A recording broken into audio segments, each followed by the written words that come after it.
kalau kita lihat secara umum, secara bird's eye view dari atas ketinggian, bahwa bangsa ini seperti merayap di dalam jalan yang dia nggak tahu arahnya itu. Kita dari atas bisa tahu, burung itu tahu kemana arah ular, kemana arah tikus, dan dengan mudah dia terekam gitu. Tetapi yang ada di kita sekarang itu segala macam isu berseliweran tanpa ada polanya apa sebetulnya. Selain upaya untuk saling menjebak. Kalau negara tidak lagi punya legitimasi, dia akan berupaya untuk memecah belah warga negara. Supaya warga negara tidak terkonsolidasi untuk menggugat legitimasi kekuasaan. Nah, itu yang sedang terjadi. Dan andalannya tentu adalah undang-undang. Padahal setiap kali ada kasus, ya ini kan negara hukum. Iya, negara hukum yang hukumnya dibuat oleh kekuasaan. Kan itu intinya kan. Di situ dungunya sebetulnya cara kita memahami negara hukum itu. Jadi kita tahu bahwa pikiran itu hanya disebut pikiran kalau dipertengkarkan. Kalau pikiran itu dilaporkan ke polisi, itu artinya orang yang punya pikiran itu nggak menghargai pikiran. Dan orang hanya disebut orang kalau dia berpikir. Jadi dia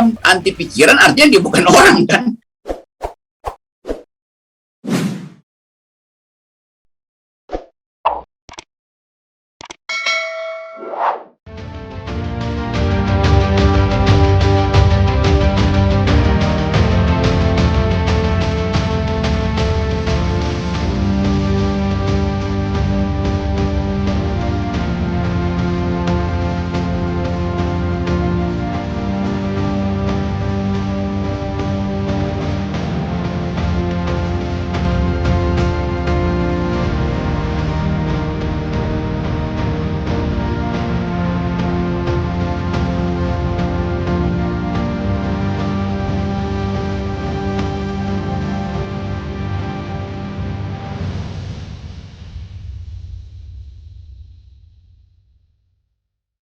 Akhir, Bang Rocky ya. Saya ingin Bang Rocky melihat kasus yang beredar selama akhir tahun dan awal tahun ini, ya, awal akhir tahun 2021 dan awal tahun 2022. Ada kasus Ferdinand Hutahian, ya, kasus Habib Bahar. Ada kasus Munarman yang sudah disidangkan dan marah betul Munarman, ya kan, dengan orang yang mengadukannya, ya kan, tidak jelas siapa yang mengadukan, siapa yang mengkonstruksikan pidananya dan lain sebagainya. Ada kasus yang mangkrak yang tidak juga diproses lebih lanjut. Ada Ade Armando, ada Dennis Regar begitu, dan ada juga dulu ya beberapa orang yang dianggap diduga dekat dengan lingkaran-lingkaran istana. Nah, saya ingin Bung Rocky secara jernih melihat kasus ini ya. Apa yang Bung Rocky lihat ya? Kalau terserah mau memulai dari mana, dari nama-nama yang saya sebutkan itu. Jadi kalau kita lihat secara umum, secara bird's eye view dari atas ketinggian, bahwa bangsa ini seperti merayap di dalam jalan yang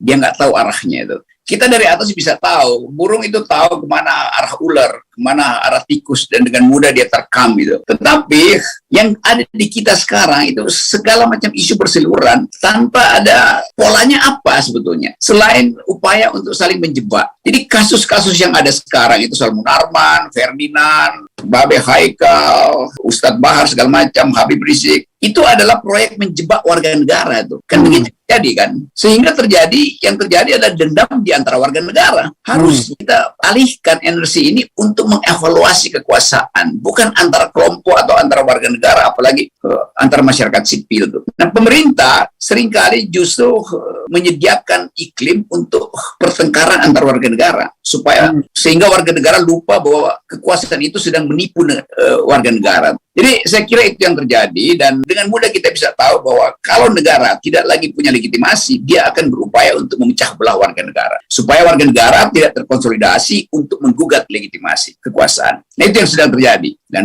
andalannya tentu adalah undang-undang. Padahal setiap kali ada kasus, ya ini kan negara hukum. Iya, negara hukum yang hukumnya dibuat oleh kekuasaan. Kan itu intinya kan. Di situ dungunya sebetulnya cara kita memahami negara hukum itu. Jadi intinya adalah yang terjadi konflik horizontal dan politik balas dendam. Ya, itu kalimat penutupnya itu betul itu tuh Rafli itu.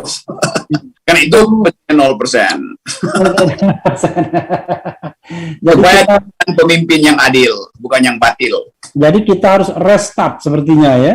Ya, restart betul. Gitu. Balik ke default position itu. Oke, setiap kali kita bicara di Refli Harun Channel, kita mau evaluasi apa yang terjadi selama seminggu pada bangsa. Dan hanya itu yang bisa kita bantu supaya rakyat itu percaya bahwa masih ada pikiran-pikiran bermutu yang bisa dihasilkan. Kendati pikiran bermutu itu setelah diucapkan pasti akan dicaci maki lagi oleh kawanan yang bergerombol di sekitar sebuah TV atau beberapa kelompok yang terus-menerus mengidap rasa lapar materi sehingga harus melaporkan orang yang berpikir. Jadi kita tahu bahwa pikiran itu hanya disebut pikiran kalau dipertengkarkan. Kalau pikiran itu dilaporkan ke polisi, itu artinya orang yang punya pikiran itu nggak menghargai pikiran. Dan orang hanya disebut orang kalau dia berpikir. Jadi dia anti pikiran artinya dia bukan orang kan. Jadi udahlah kita anggap aja bahwa keadaan kita bisa kita pulihkan dalam perjalanan bangsa ini kalau kita kembali pada semangat pertama demokrasi, yaitu kompetisi yang bebas. Dan kompetisi bebas harus dimulai dari garis start yang namanya 0%.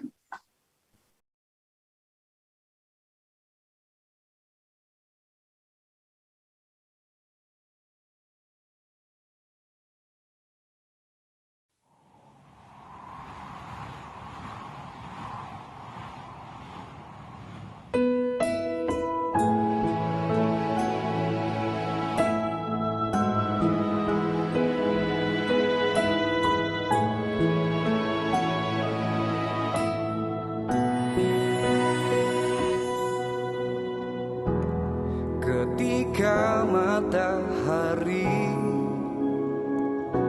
hanya di atas kepala, panas melelehkan padang yang luas, tak ada naungan, tapi engkau pemimpin adil. Tuhan memberi kabar gembira. Setiap manusia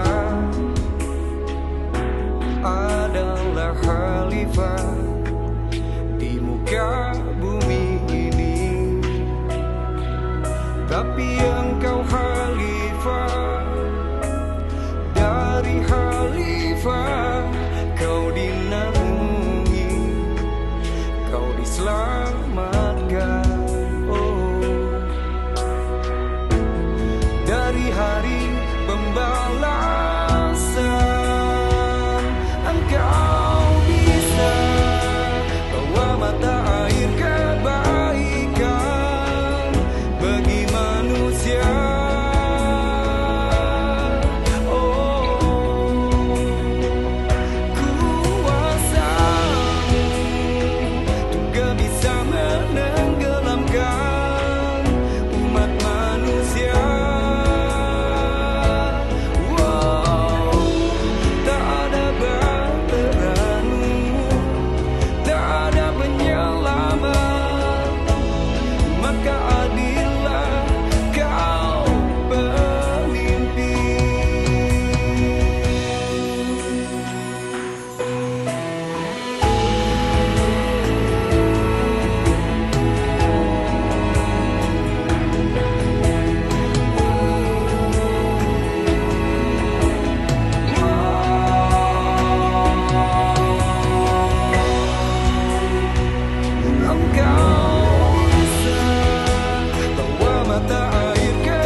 God.